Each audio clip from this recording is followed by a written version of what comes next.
Hello everyone. मैं आज थोड़ा फुर्सत में अपने आप को पाते हुए 16 मिनट का एक वीडियो बनाने जा रहा हूँ। और इस वीडियो में हम at least to kingdom to phylum of animal kingdom के को सारे क्वेश्चंस को डिस्कस करेंगे। वो है हमारा दो फाइलम। कौन कौन सा? एक फाइलम है सिलेंड्रेटा, एक है टीनोफोरा।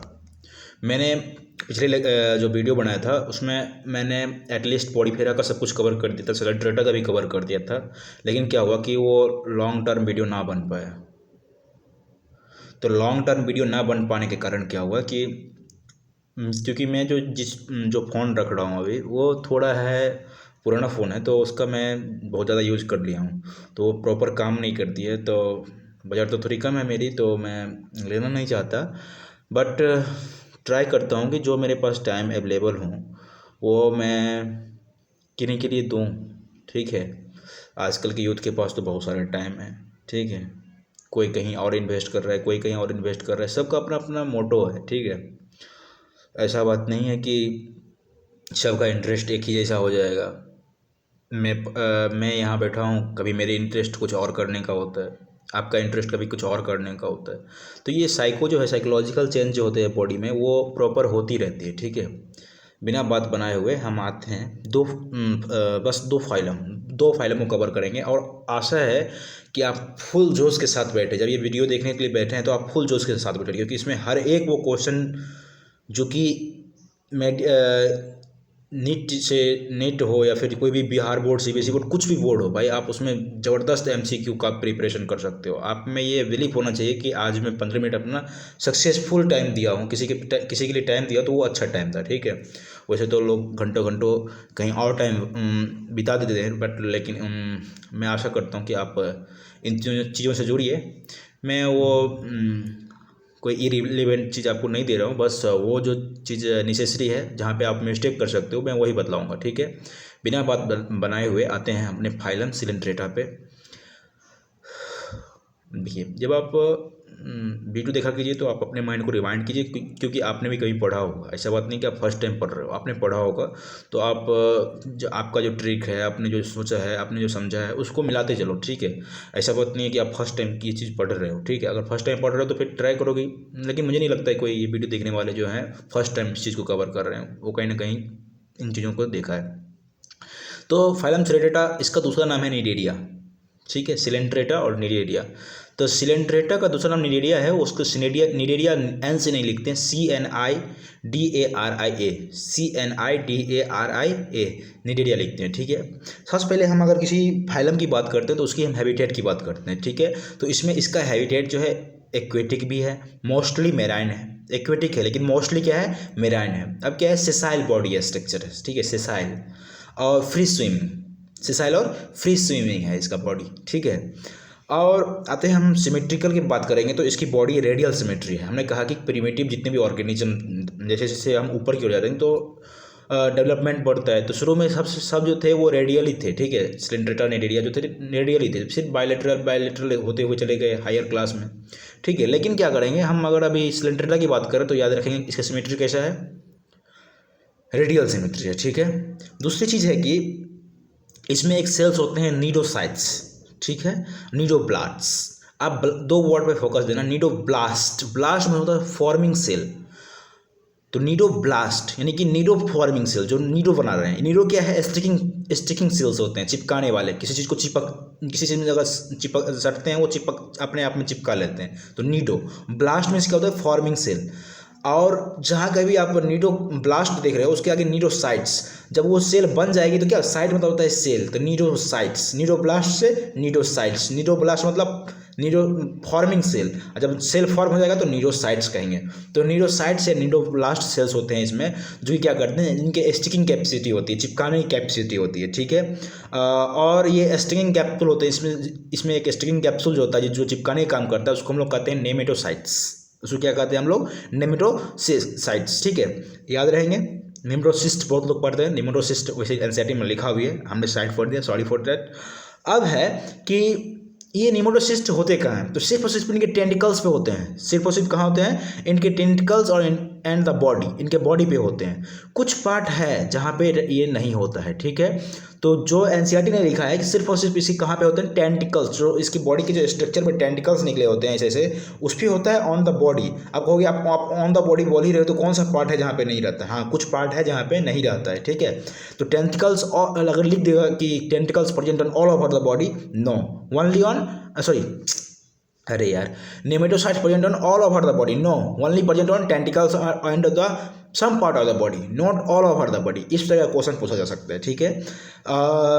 अब क्या है कि इसका लेवल देखेंगे तो हमने बतलाया था कि सिर्फ जब सेलुलर लेवल ऑफ ऑर्गेनाइजेशन की बात करें तो सिर्फ उसमें पॉलीफेरा आ रहा था। टिश्यू लेवल इसमें ऑर्गेनाइजेशन होता है। कैसा ऑर्गेनाइजेशन होता है? टिश्यू लेवल ऑर्गेनाइजेशन होता है। ये क्वेश्चन नहीं पूछेगा, क्यों बार पूछेगा? ये तो सिंपल सी चीज़ें हैं, ये नहीं पूछेगा, लेकिन बट आप याद रखो, रिमाइंडर रखो। और इसका इसमें कौन सा जर्म लेगा? डिप्लोब्लास्टिक, डिप्लोब्लास्टिक, ट्रिप्लोब्लास्टिक आगे से शुरू होगा, टीनोफोरा में ट्रिप्लोब्लास्टिक आ जाएगा, लेकिन यहाँ पे क्या है, यहाँ तक क्या है, डिप्लोब्लास्टिक, ठीक है। और क्या है, इनके पास क्या होता है, एक गैस्ट्रोवेस्कुलर कैविटी होता है जिसको हम कहते हैं हाइपोस्टोम्प्स, हाइपोस्टोम्प्स कहते हैं। ये गैस्ट्रोवेस्कुलर कैविटी, गैस्ट्रो जैसे कि हमारे पास ऑसोफेगस है, ठीक है, उस वैसे ही इनके पास क्या होता है, हाइपोस्टोम्प्स होते हैं, ठीक है। एक चीज़ याद रखना है इसमें क्या कि इसके एग्जाम्पल तो बहुत सारे हैं, लेकिन एक चीज़ आपको याद रखना है कि निडेरियंस जो है वो अपने लाइफ में, कुछ निडेरियंस जो है वो अपने लाइफ में दो फॉर्म एग्जिस्ट करते हैं, पॉलिप्स और मेडुसे, ठीक है। ये उनकी लाइफ के दो फॉर्म है, पॉलिप्स एंड मेडुसे। अब ये पॉलिप्स क्या है भाई, ये मेडुसे क्या है, ये स्ट्रक्चर आप जब आप एनसीईआरटी में देखोगे तो आपको अच्छे से नजर आ जाएंगे, ठीक है। अब है इसका एग्जाम्पल याद रखने के लिए, ऑरिलिया जो है वो मेडुसे फॉर्म में रहता है, और पॉलिप्स जो है, पॉलिप्स में एडेम्सिया आ जाता है। एडेम्सिया एग्जाम्पल है, एनसीईआरटी ने स्पष्ट लिख दिया, एडेम्सिया किसका एग्जाम्पल है, पॉलिप्स का, और ऑरिलिया किसका एग्जाम्पल है, किसका एग्जाम्पल है, बोलो, पॉलिप्स और मेडुसे। तो मेडुसा का एग्जाम्पल कौन है, ऑरिलिया, एएम और एपी, एम मतलब ऑरिलिया जो है वो मेडुसे, और एडेम्सिया जो है वो पॉलिप्स, एएम एपी, ठीक है।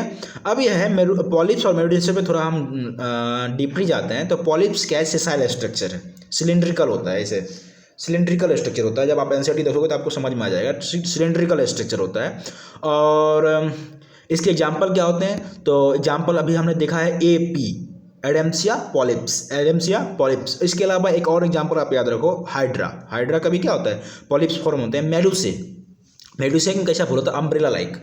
मशरूम देखे हो आप, मशरूम जैसा फोटो बनाया हुआ है हमारा एनसीईआरटी ने, और ऑक्टोपस के पैर देखे हो, उसके नीचे वैसे ही बना दिया है, ठीक है।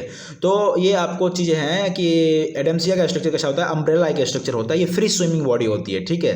ये कैसा होता है, फ्री स्विमिंग। तो पॉलिप्स कैसा होता था, सेसाइल, अंतर है सेसाइल और फ्री स्विमिंग। तो सेसाइल क्या था, पॉलिप्स, ये क्या है, मेडुसे क्या है, फ्री स्विमिंग। ये चीज़ें आप अपने मन में बोलते रहो भाई, ये इससे क्या होता है, आपका कॉन्सेप्ट बिल्ट होता है। और इसके एग्जाम्पल क्या जाएंगे, am, Aurelia medusa, Aurelia medusa. Aurelia का दूसरा नाम क्या है, जेलीफिश, ऑरिलिया का दूसरा नाम क्या है, जेलीफिश, ठीक है। अब क्या है, इसके अलावा कुछ ऐसे और ऑर्गेनिजम्स हैं, ठीक है, जो कि दोनों फॉर्म एग्जिस्ट करते हैं, ठीक है। इसके एग्जाम्पल्स में आपको ओबिलिया आते हैं, ठीक है। ओबिलिया एक ऐसा मिरेडिया है जो कि बोथ फॉर्म, पॉलिप्स और मेडुसे दोनों एग्जिस्ट करते हैं, अल्टरनेशन ऑफ जनरेशन होती रहती है उसमें, पॉलिप्स से मेडुसे, मेडुसे से पॉलिप्स, पॉलिप्स से मेडुसे, मेडुसे से पॉलिप्स। अब ये पॉलिप्स से मेडुसे कैसे बनते हैं और मेडुसे से पॉलिप्स कैसे बनते हैं, तो पॉलिप्स से जब मेडुसे बनेगा, तो जब पॉलिप्स से मेडुसे बनेगा तो वो एसेक्सुअली बनेगा। पी से हम एम पे जाएंगे, पॉलिप्स से मेडुसे पे जाएंगे तो एसेक्सुअली। आप याद रखने के लिए एक ट्रिक याद रख सकते हो कि फिलहाल हमारे ऑनरेबल प्राइम मिनिस्टर का शादी नहीं हुआ है, ठीक है, तो एसेक्सुअली टर्म उनके लिए थोड़ा, लेकिन मैं नहीं बोलना चाहूँगा क्योंकि ये सोशल प्लेटफॉर्म है, बट हाँ, पीएम यानी एसेक्सुअली, ठीक है। तो पॉलिप्स और मेडुसे एसेक्सुअली चला जाएगा, पॉलिप्स और मेडुसे क्या एसेक्सुअली चला जाएगा। पॉलिप्स से जब हम मेडुसे जाएंगे तो एसेक्सुअली, जब मेडुसे से पॉलिप्स की हो जाएंगे, एमपी जाएंगे तो सेक्सुअली, मेडुसे से पॉलिप्स की ओर जाएंगे तो सेक्सुअली। ये ट्रिक आपको याद रहेगा, आप इसको याद रखना भाई, इससे क्वेश्चन पूछ देगा, ये कंफ्यूजिंग क्वेश्चन है। पी से एम एसेक्सुअली, पॉलिप से मेडुसे एसेक्सुअली, एम से पी सेक्सुअली, ठीक है, ये क्वेश्चन पूछ देगा। कौन ऐसा निडेरिया था जो कि दोनों फॉर्म एग्जिस्ट करता था, ओबिलिया, कौन सा, ओबिलिया। अब क्या है इसका एग्जाम्पल्स, इसके अलावा कुछ कुछ चीज़ लिखा हुआ है कि इसमें कॉरल्स पाए जाते हैं जिसके स्केलेटन जो है कैल्शियम कार्बोनेट के होते हैं। ये सब चीज़ आप याद रखो, बस सिंपल सी है, लेकिन कभी हमको नहीं लगता कभी पूछा है, बट आप याद रखो कॉरल्स किसमें पाया जाता है। ठीक है, इतना ही चीज़ था। एक डायग्राम दिया होगा आपके एनसीईआरटी में, बट वो डायग्राम हमको नहीं लगता अभी तक कभी पूछा है, बट आप जब जिस इंस्टीट्यूट से जुड़े हुए हो आप उसमें प्रॉपर पूछते रहते हैं। ठीक है, तो ये हमें नहीं लगता है कभी नीट पूछेगा या फिर पूछता भी है तो कोई और फिगर दे देगा, लेकिन नीट का नहीं लगता है हमको देगा। ठीक है, अब फाइसिलिया में इसके एग्जाम्पल को देखेंगे। फाइसिलिया को कहते हैं Portuguese man of war, Physalia. दूसरा एग्जाम्पल है एडेम्सिया, इसको कहते हैं सी एनीमोन, एडेम्सिया। तो तीसरा है पेनिट्यूला, सी पेन, तो पेनिट्यूला सी पेन। अब है जॉर्जिनिया, जॉर्जिनिया सी फैन। ठीक है, मेड्रीना, ब्रेन कॉलर, तो मैड्रीना मतलब ब्रेन कोरल। ठीक है, याद रहेगा। पोर्टुगीज मैन ऑफ वॉर कौन था? Physalia, Portuguese man of war. Obelia का तो याद रखेंगे कि ये दोनों फॉर्म एग्जिस्ट करता है। दूसरा एग्जाम्पल हम बोले थे कि हम एडेम्सिया सी एनीमोन के बारे में बोले थे, पेनिट्यूला सी पेन के बारे में बोले थे। सी पेन और सी फैन, पेन यानी कि पेनिट्यूला, फैन यानी कि जॉर्जिनिया। ठीक है, मेड्रीना यानी कि ब्रेन कॉलर। अब क्या है, ये हमारा खत्म होता है यहाँ पे। इस टाइप का क्वेश्चन पूछता है आपको। तीसरा फाइलम हमारे पास है टिनोफोरा। मैंने बोला था सिर्फ 15 मिनट का वीडियो, आप 4-5 मिनट में टिनोफोरा पे देता हूँ। ठीक है, कि आप लोगों के पास भी बहुत कम टाइम रहता है, इसलिए मैं चाहता हूँ कि शॉर्ट वीडियो बना के आपके पास डालूँ। तो फाइलम टिनोफोरा, ये टिनोफोरा लिखा था किससे? सी से, टिनोफोरा, लेकिन टिनोफोरा पढ़ेंगे इसको। ठीक है, इसमें देखेंगे कि फर्स्ट ट्रिप्लोब्लास्टिक ऑर्गेनिज्म है, याद रखेंगे फर्स्ट ट्रिप्लोब्लास्टिक ऑर्गेनिज्म है। इसका एग्जाम्पल, इसका दूसरा नाम क्या है? सी वालनट्स इसको कहते हैं, कॉम्ब जेलिस कहते हैं। सी वालनट अखरोट देखें ना आप, तो जैसे आप लोग अखरोट खाते हैं हम लोग, वैसे ही क्या है समुद्र में भी क्या होता है, सी वालनट्स पाया जाता है। ठीक है, वो टिनोफोरा का दूसरा नाम है। कॉम्ब जेलिस इसका दूसरा नाम है। और ये एक्सक्लूसिवली मैरीन होता है। ये फाइलम एक ऐसा फाइलम जो एक्सक्लूसिवली मैरीन होता है। एक आप इक्रेनडर्मेटा में पढ़ोगे कि एक्सक्लूसिवली मैरीन होता है। आप ये याद रखना कि दो तीन फाइलम है जो कि एक्सक्लूसिवली मैरीन होता है, उसमें टिनोफोरा आएगा, एक्सक्लूसिवली मैरीन है। कौन सा लेवल ऑफ ऑर्गेनाइजेशन है? टिश्यू लेवल ऑफ ऑर्गेनाइजेशन है। ठीक है, क्यों? ऑर्गन तो पोलिटी हेलमेंथी से शुरू होता है, तो ये भी कौन सा है? टिश्यू लेवल ऑफ ऑर्गेनाइजेशन है। इसमें क्या है, एक बहुत इंपॉर्टेंट क्वेश्चन है, 8 external rows of ciliated complex. ये कॉम्प्लेक्स जो होता है 8 सिलिएटेड एक्सटर्नल कॉम्प्लेक्स होता है, एक्सटर्नल, इंटरनल नहीं। ये बार बार कंफ्यूजन क्वेश्चन पूछता है, एग्जामिनर पूछता है, आपके टेस्ट में पूछे जाते हैं। एक्सटर्नल हो गया, इंटरनल। तो लिखा हुआ है एनसीईआरटी ने, the body bears 8 external rows of ciliated 8 external ciliated, ठीक है, कॉम्प्लेक्स है। ठीक है, ये बात आप एक्सटर्नल याद रखना, एक्सटर्नल। और ये कॉम्प्लेक्स किसमें हेल्प करता है? तो लोकोमोशन में हेल्प करता है। किसमें हेल्प करता है? लोकोमोशन में हेल्प करता है। और डाइजेशन क्या है इसका? एक्स्ट्रा सेलुलर डाइजेशन है। डाइजेशन पर हम पहली बार आए हैं, इससे पहले हम डाइजेशन की चर्चा नहीं कर रहे थे, फर्स्ट टाइम आए हैं। और वो भी कौन सा हमको मिला है? एक्स्ट्रा सेलुलर डाइजेशन मिला है। नहीं, ऐसा नहीं है, दोनों डाइजेशन होता है, एक्स्ट्रा सेलुलर और इंट्रा सेलुलर। कहोगे आप पहले बोल देते हो भाव लगा के कि एक्स्ट्रा सेलुलर, फिर बोल देते हो इंटर, नहीं। इससे क्या होगा, जब आप गलती करोगे तो चीज़ तो आपको याद रहेगा, एक्स्ट्रा सेलुलर और इंट्रा सेलुलर। ठीक है, क्योंकि पहला मिल रहा है हमको डाइजेशन से रिलेटेड चीज़ें, तो हम क्या कहेंगे? एक्स्ट्रा सेलुलर और इंट्रा सेलुलर बोथ कहेंगे। इनमें एक प्रॉपर्टी होती है, ये लाइट बियरिंग होते हैं, बायोलुमिनेसेंस। बहुत सारे आप जुगनी को देखते होंगे, जुगनी जो रात में चमकती रहती है, अपने बॉडी से लाइट इमिट करती है। वैसे टिनोफोरा क्या करता है? अपने बॉडी से लाइट इमिट करता है, जिस प्रॉपर्टी को हम लोग कहते हैं बायोलुमिनेसेंस। ठीक है, ये किसमें होता है? टिनोफोरा में होता है। इसके सेक्स जो होते हैं वो सेपरेट नहीं होते हैं, सेक्सेज आर नॉट सेपरेट होते हैं। और कहता है रिप्रोडक्शन जो है ओनली सेक्सुअल मीन्स के होते हैं, ये भी याद रखना है।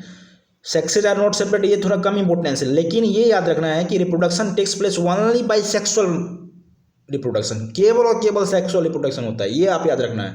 एक कौन क्या बोले? एक्सक्लूसिवली मैरिन, फर्स्ट ट्रिप्लोब्लास्टिक, और क्या बोल रहे हैं? सेक्सुअली फर्स्ट, ओनली इसका सेक्सुअल रिप्रोडक्शन होता है और कोई रिप्रोडक्शन नहीं होता है। ठीक है, और फर्टिलाइजेशन क्या होता है? एक्सटर्नल होता है और इनडायरेक्ट डेवलपमेंट होता है। फर्टिलाइजेशन क्या होता है? एक्सटर्नल और इनडायरेक्ट डेवलपमेंट होता है। इसके 2 एग्जांपल है, मात्र 2, प्लीरोब्रेकिया और टिनोप्लेना। टिनोफोरा इसका फाइलम का नाम है, तो इसका एग्जांपल क्या हो जाएगा? टिनोप्लेना और प्लीरोब्रेकिया। धन्यवाद, आशा करता हूँ कि आपको ये चीज़ें समझ में आई होगी। और नेक्स्ट वीडियो में अगर आप इंटरेस्टेड है तो आप हमें कमेंट करें, अच्छा लगा हो तो एक लाइक दें। और अगर हमसे कोई रिलेटेड क्वेश्चन हो, आगे कोई भी किसी भी चैप्टर का आप पूछ सकते हो, रिलेटेड टू बायोलॉजी होना चाहिए, क्योंकि मेरी फिजिक्स थोड़ी वीक है और फिजिक्स वीक होने के कारण मैं क्या हूँ कि नीट्स में डिस्क्वालीफाइड हूँ। बट मुझे खुशी है कि भाई मैंने छोड़ दिया तो छोड़ दिया। क्यों? जो चीज़ें हमारे बस की नहीं होती उसमें हम ज़्यादा अटेम्प्ट नहीं लगा सकते, उतना अटेम्प्ट लगाएंगे जितना तक कि हमें लगा सकते हैं। मैंने लगाया, ऐसा बात नहीं है कि मैंने छोड़ दिया, हिम्मत हार दिया, मैंने लगाया। ईश्वर ने मुझे जो चीज़ करने के लिए भेजा है, अब मैं उसी में अपना लाइफ बनाऊंगा। अब ये मैं अपनी मत बतलाऊंगा कि मैं कर क्या रहा हूँ, ठीक है? कुछ लोग तो मालूम होगा, बट ट्राई करूँगा कि इन चीज़ों को पर्सनली रखा जाए। धन्यवाद।